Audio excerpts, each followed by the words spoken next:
भक्तजनों, माताओं, बहनों, सादर जय श्री कृष्ण। हमारे YouTube चैनल में आप सभी का बहुत बहुत स्वागत है। मैं हूं आपके साथ आचार्य धर्मेंद्र शास्त्री। आज हम आपको अधिक मास की जो पूर्णिमा है उसके विषय में संपूर्ण जानकारी देना चाह रहे हैं। हमारे इस वीडियो को अंत तक जरूर देखिएगा और अधिक से अधिक लोगों को शेयर भी करिएगा। सबसे पहले आपको और आपके पूरे परिवार को अधिक मास की तथा अधिक मास की महापूर्णिमा की बहुत बहुत शुभकामनाएं और बधाइयां। भगवान लक्ष्मी नारायण का भरपूर आशीर्वाद आपके जीवन पर सदैव बना रहे। आपका पूरा परिवार उन्नति करे, प्रगति करे, स्वस्थ रहे, व्यस्त रहे और मस्त रहे। इस बार आश्विन का महीना अधिक मास आया है और अधिक मास जब आता है तो उसमें एक अमावस्या तथा एक पूर्णिमा आती है और इस महीने में आने वाली पूर्णिमा बड़ी पूर्णिमा कहलाती है, क्योंकि जब जब अधिक मास आएगा तब तब यह पूर्णिमा आएगी। अधिक मास की जो पूर्णिमा है वह अपने आप में ही महत्वकारी है, क्योंकि अधिक मास को भगवान नारायण ने पुरुषोत्तम मास की उपमा दी है। इसलिए इस माह में आने वाली पूर्णिमा को महापूर्णिमा या बड़ी पूर्णिमा के रूप में माना जाएगा। साथ ही इस बार पूर्णिमा के दिन अद्भुत संयोग बन रहा है, क्योंकि इस बार पूर्णिमा तिथि 1 अक्टूबर 2020 गुरुवार को है। गुरुवार के दिन जब पूर्णिमा आती है तो इस दिन सर्वार्थ सिद्धि योग बनता है और ऐसे में पूर्णिमा और भी शुभ फलदायी हो जाती है। इस बार पूर्णिमा तिथि का प्रारंभ जो है 30 तारीख की रात्रि को लगभग 12:25 से हो रहा है, जो कि 1 अक्टूबर को पूरे दिन पूर्णिमा तिथि रहेगी तथा 1 और 2 की रात्रि में जो है लगभग 2 बजे पूर्णिमा का समापन हो जाएगा। यानी उदया तिथि के अनुसार तथा चंद्रोदय व्यापिनी पूर्णिमा 1 अक्टूबर 2020 गुरुवार को ही रहेगी। इसी दिन व्रत की पूर्णिमा है, इसी दिन स्नान दान की पूर्णिमा भी रहेगी। इसलिए जो भक्त मासिक पूर्णिमा का व्रत करते हैं उनको भी इसी दिन पूर्णिमा का व्रत करना चाहिए तथा इस दिन अधिक मास की पूर्णिमा है, इसलिए यह अधिक फल देने वाली है। पुरुषोत्तम मास की पूर्णिमा सर्व सौभाग्यदायिनी मानी जाती है। दुर्भाग्य को समाप्त करने वाली तथा मनुष्य के सौभाग्य को बढ़ाने वाली इस पूर्णिमा को माना जाता है।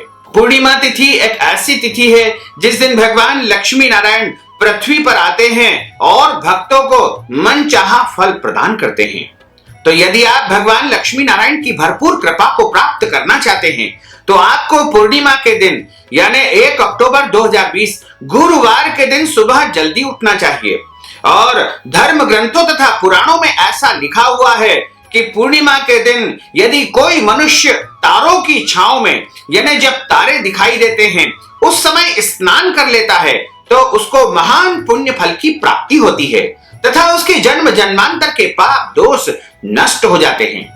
वैसे तो आप लोग प्रतिदिन अधिक मास में प्रातः जल्दी स्नान करते हैं, लेकिन पूर्णिमा के दिन तारों की छांव में यानी जब तारे दिखाई दे उस समय आपको स्नान कर लेना चाहिए। और स्नान करने के बाद आपको सर्वप्रथम भगवान अपने जो देवी देवता होते हैं, घर के भगवान होते हैं, उनका पूजन अर्चन संपन्न करना होगा। उसके बाद सूर्य नारायण भगवान को जल चढ़ाना चाहिए और सूर्य नारायण भगवान को जल चढ़ाने का सबसे उत्तम समय होता है जब सूर्य की लालिमा दिखाई देती है। वह समय सबसे उत्तम माना गया है। वैसे तो सूर्योदय के बाद भी आप जल चढ़ा सकते हैं, यानी सूर्योदय के 1 घंटे पहले से लेकर के 1 घंटे बाद तक का जो समय होता है वह सूर्य नारायण भगवान को जल चढ़ाने के लिए सबसे अति उत्तम समय माना गया है। तो भगवान सूर्य को जल चढ़ाएं, उसके बाद तुलसी माता का पूजन करें। अच्छी प्रकार से तुलसी माता को जल चढ़ाएं तथा मीठा जल उनको सर्वाधिक प्रिय होता है और उनको कुमकुम, हल्दी, रोली, अबीर, गुलाल सौभाग्य की वस्तुएं चढ़ाएं। तुलसी माता को चुनरी अर्पण करें। उसके बाद तुलसी माता के सामने शुद्ध घी का दीपक प्रज्वलित करके हाथ जोड़ करके प्रार्थना करें कि हे तुलसी माता, हमारे जीवन के सभी कष्टों और संकटों को आप दूर कर दीजिएगा तथा हमारे घर में सुख, शांति, समृद्धि का वास बना रहे। उसके बाद यदि आप पूर्णिमा का व्रत करना चाह रहे हैं तो आपको व्रत का संकल्प करना चाहिए। हाथ में जल लेकर के तुलसी पत्र रख करके 3 बार विष्णु विष्णु का उच्चारण करना होगा और उसके बाद कहिएगा कि हे प्रभु नारायण, हे लक्ष्मी नारायण, आज मेरा नाम यह है, मेरा गोत्र ये है, अपना नाम गोत्र बोल करके संकल्प करे, प्रतिज्ञा करे कि आज मैं अधिक मास के पुरुषोत्तम मास के पूर्णिमा का व्रत करने जा रही हूं या करने जा रही हूं। इस प्रकार हाथ की मुद्रा में संकल्प लेकर के और उस संकल्प को भगवान के सामने अर्पण कर दे और अपने मन की इच्छाओं को भगवान के सामने जरूर प्रकट कर दे, क्योंकि आप पूर्णिमा के दिन जो भी भगवान से मांगोगे वो आपकी इच्छाओं को अवश्य ही पूर्ण करेंगे। और उसके बाद आपको व्रत करना चाहिए। इस व्रत में एक समय भोजन किया जाता है, शाम के समय भोजन करने का इसमें विधान है। और दिन में आप यदि चाहें तो फलाहार कर सकते हैं, फल ले सकते हैं, दूध से बनी सामग्री, दूध से बनी मिठाइयां आप ग्रहण कर सकते हैं। और आपको ध्यान रखना चाहिए कि पूर्णिमा के दिन शरीर के अंगों के बाल नहीं कटवाना चाहिए, दाढ़ी कटिंग सेविंग नहीं करना चाहिए, तथा इस दिन माताओं बहनों को आईब्रो आदि भी नहीं बनवाना चाहिए, तथा पूर्णिमा के दिन पति पत्नी को, विवाहित दंपति को ब्रह्मचर्य व्रत का पालन करना चाहिए। और पूर्णिमा के दिन किसी भी पेड़ पौधों को नहीं काटना चाहिए, तथा पूर्णिमा के दिन घर के बड़े बुजुर्गों का अपमान नहीं करना चाहिए और किसी भी गरीब या जरूरतमंद व्यक्ति का दिल नहीं दुखाना चाहिए। घर में आए हुए साधु संत का या मांगने वाले को दान अवश्य करना चाहिए। जो भी आपकी श्रद्धा हो वो अपनी हैसियत के अनुसार दान करना चाहिए। तथा इस दिन आपको झूठ नहीं बोलना चाहिए, क्रोध नहीं करना चाहिए, लड़ाई झगड़ा वाद विवाद बिल्कुल नहीं करना चाहिए, पूरी तरह से शांति बना करके रखना चाहिए और पूरे दिन भगवान का स्मरण करते हुए व्यतीत करना चाहिए। भगवान के जो पवित्र नाम है उनका स्मरण करना बहुत ही पुण्यदायी माना जाता है। ओम नमो भगवते वासुदेवाय, ओम विष्णवे नमः, श्री कृष्ण शरणम मम, श्री कृष्णाय नमः, श्री कृष्णाय गोविंदाय गोपी जन वल्लभाय नमः। इस प्रकार भगवान के पवित्र नामों का उच्चारण पूर्णिमा तिथि को करना चाहिए और इस दिन भगवान सत्यनारायण का पूजन अर्चन भी करना चाहिए। एक चौकी के ऊपर लाल या सफेद या पीला कपड़ा बिछा करके भगवान सत्यनारायण का चित्र रख करके और गेहूं की ढेरी पर कलश की स्थापना करके, नारियल रख करके और भगवान गणेश जी का, गौरी जी का पूजन करके, कलश का पूजन करके, सत्यनारायण भगवान का पूजन करके सत्यनारायण भगवान की कथा का श्रवण करना चाहिए तथा भगवान सत्यनारायण को आटे का प्रसाद चढ़ाना चाहिए। हलवे का प्रसाद भी आप चढ़ा सकते हैं। इसके अलावा केले के फल और केले के पत्ते उनको सर्वाधिक प्रिय होते हैं। तो इस प्रकार अपनी श्रद्धा और भक्ति के साथ में भगवान सत्यनारायण का पूजन अर्चन करें और उसके बाद सभी भक्तों को प्रसाद वितरण करें। यदि आप चाहते हैं कि आपका दुर्भाग्य समाप्त हो जाए और आपके जीवन में खुशियां आ जाए तो इस दिन आपको किसी भी सौभाग्यवती ब्राह्मणी को यानी ब्राह्मण की पत्नी को मीठे भोजन का जो है नैवेद्यम लगाना चाहिए, यानी मीठा भोजन उनको करवाना चाहिए। जैसे कि आप केसर युक्त खीर उनको खिला सकते हैं या अन्य कोई भी मीठा भोजन उनको करवा सकते हैं या संपूर्ण भोजन के साथ में कोई न कोई मीठी वस्तु का भोजन उनको अवश्य कराएं। उसके बाद सौभाग्य की वस्तुएं जैसे उनको साड़ी, पेटीकोट, ब्लाउज पीस और चूड़ी, बिछिया, पायल इत्यादि का दान करें। ऐसा करने से माता महालक्ष्मी प्रसन्न होगी और आपके जीवन में, आपके घर परिवार में सुख शांति समृद्धि आएगी। आपके घर में धन की कभी भी कमी नहीं आएगी। इस प्रकार आप माता महालक्ष्मी को प्रसन्न करने के लिए इस दिन जो है महालक्ष्मी का भी विशेष पूजन कर सकते हैं तथा इस दिन महालक्ष्मी का हवन करना बहुत ही पुण्यदायी माना जाता है।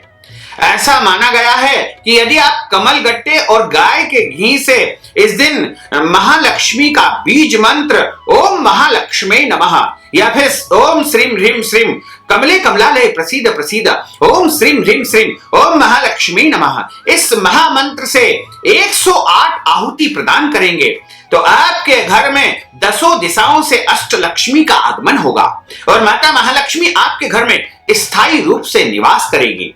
साथ ही पूर्णिमा के दिन यदि आप पीपल के वृक्ष में मीठा जल चढ़ा करके और शुद्ध घी का दीपक प्रज्वलित करके हाथ जोड़ करके प्रार्थना करें कि हे जो है अश्वत्थ देवता, हे वासुदेव, आप हमारे घर परिवार में सुख शांति समृद्धि बनाए रखना तथा हमारे पितरों को मुक्ति प्राप्त हो और हमारे घर से दरिद्रता यानी गरीबी हमेशा हमेशा के लिए चली जाए। हम सुखी रहें, स्वस्थ रहें, प्रसन्न रहे, आपकी कृपा तथा आपका आशीर्वाद सदैव बना रहे।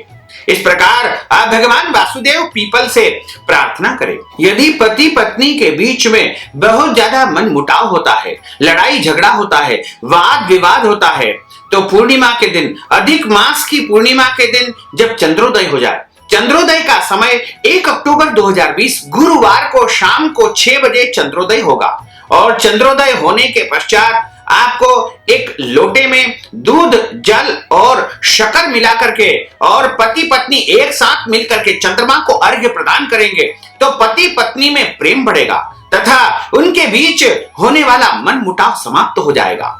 इस प्रकार घर में सुख शांति समृद्धि बनी रहेगी। और यदि आपके घर में बहुत ज्यादा कर्ज हो चुका है, धन का आगमन नहीं हो पा रहा है, आपके घर में आर्थिक समस्याएं बहुत ज्यादा है, तो आपको इस दिन जो है 11 कोड़ियां लेना चाहिए। कोड़ियां जो कि बाजार में मिलती है, कोड़ियां ला करके उनको हल्दी में पीली कर दीजिए और पीली कोड़ियों को अपने हाथ की मुट्ठी में इस प्रकार रखिए तथा माता महालक्ष्मी से आप प्रार्थना करिए कि हे महालक्ष्मी, आप हमारे घर में स्थायी रूप से निवास करें तथा आपकी कृपा सदैव बनी रहे और भगवान कुबेर भी हमारे घर परिवार पर कृपा दृष्टि बनाए रखे।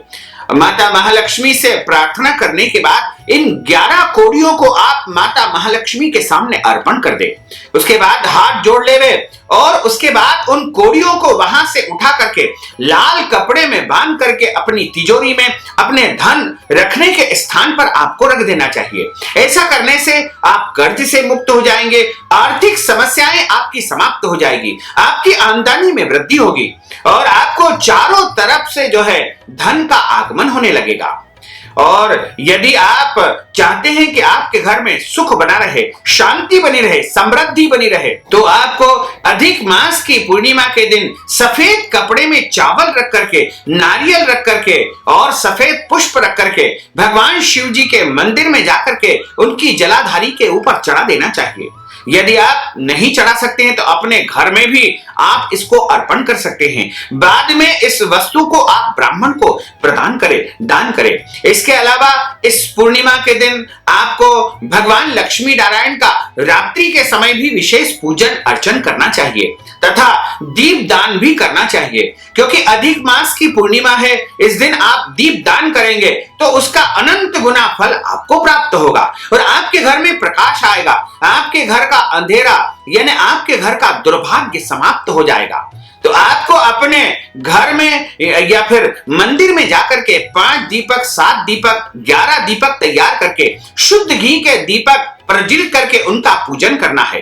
दीपक में थोड़ी सी हल्दी डाल करके भगवान के सामने प्रज्वलित करें और हाथ जोड़ करके भगवान से प्रार्थना करें कि हे प्रभु, आज अधिक मास की पुरुषोत्तम मास की पूर्णिमा का यह पावन दिन है। आज हम आपको दीप दान करने जा रहे हैं और आप हमारे इस दीप दान को स्वीकार करिएगा। इस प्रकार दीप दान आप करेंगे तो निश्चित तौर से आपकी सभी मनोकामनाएं पूर्ण हो जाएगी और आपके जीवन में सुख शांति समृद्धि का आगमन होगा।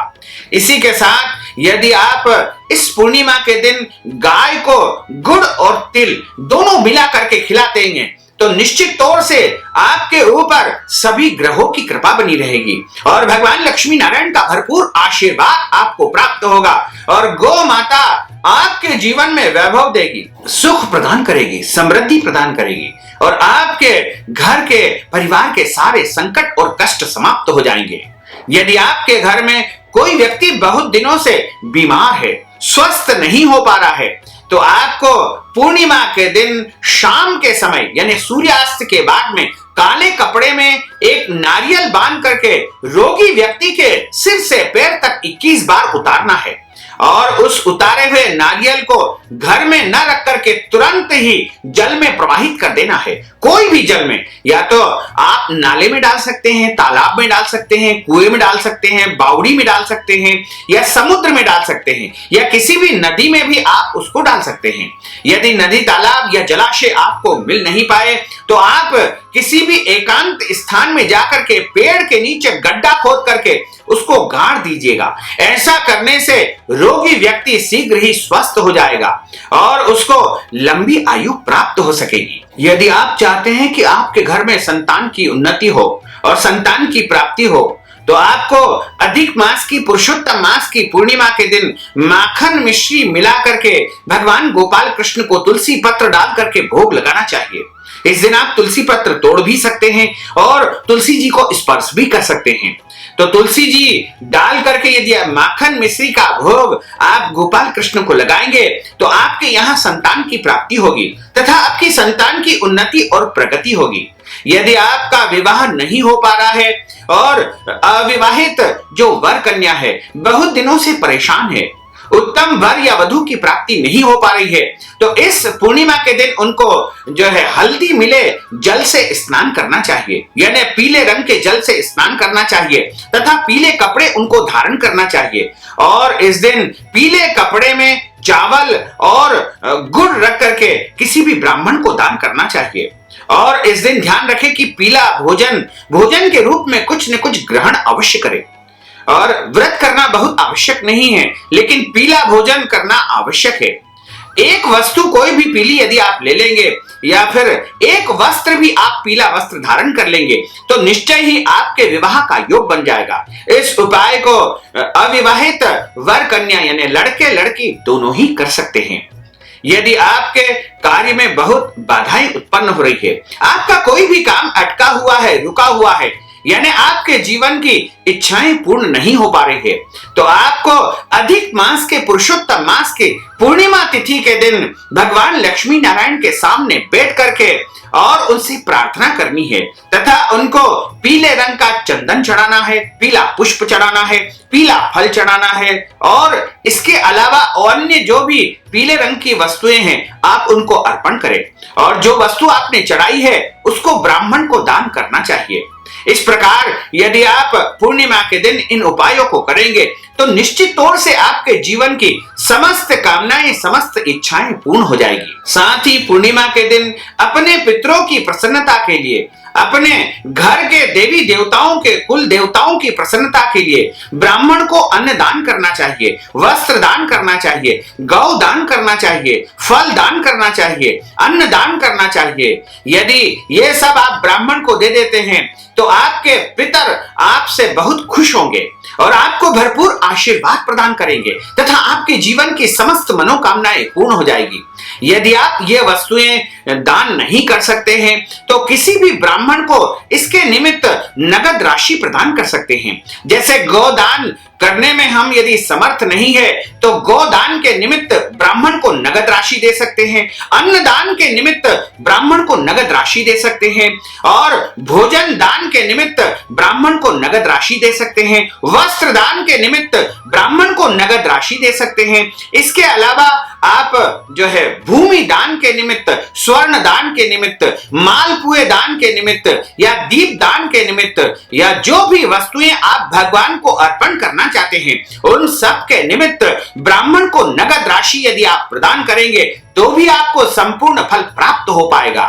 तो यदि आप अपने पूर्वजों की प्रसन्नता के लिए तथा पूर्णिमा का संपूर्ण फल प्राप्त करना चाहते हैं तो आप हमें नगद राशि अपना नाम और गोत्र यानी नाम गोत्र आपका याद हो तो वो हमको बता करके यदि प्रदान करेंगे तो निश्चित तौर से आपके पितर आपसे बहुत खुश होंगे। तो यदि आप नगद राशि के रूप में हमें धन राशि प्रदान करना चाहते हैं तो हमारे पेटीएम के माध्यम से, गूगल पे के माध्यम से, फोन पे के माध्यम से या अकाउंट नंबर जो यहाँ पर स्क्रीन पर आपको दिखाई दे रहा है या पेटीएम का और फोन पे का और इस प्रकार गूगल पे का जो बारकोड आपको सामने दिखाई दे रहा है उसके माध्यम से धन राशि यदि आप प्रदान करेंगे तो निश्चय ही इस अधिक मास की पूर्णिमा का आपको पूर्ण फल प्राप्त हो पाएगा। तो भक्तजनों, माताओं, बहनों, हमने जो ज्ञानवर्धक जानकारी आपको दी है उसको आप अधिक से अधिक लोगों को शेयर करिएगा, लाइक करिएगा, कमेंट करिएगा और यदि अभी तक आपने सब्सक्राइब नहीं किया तो अभी और इसी समय सब्सक्राइब अवश्य कर लीजिए। आपको और आपके पूरे परिवार को सादर जय श्री कृष्ण, सादर धन्यवाद।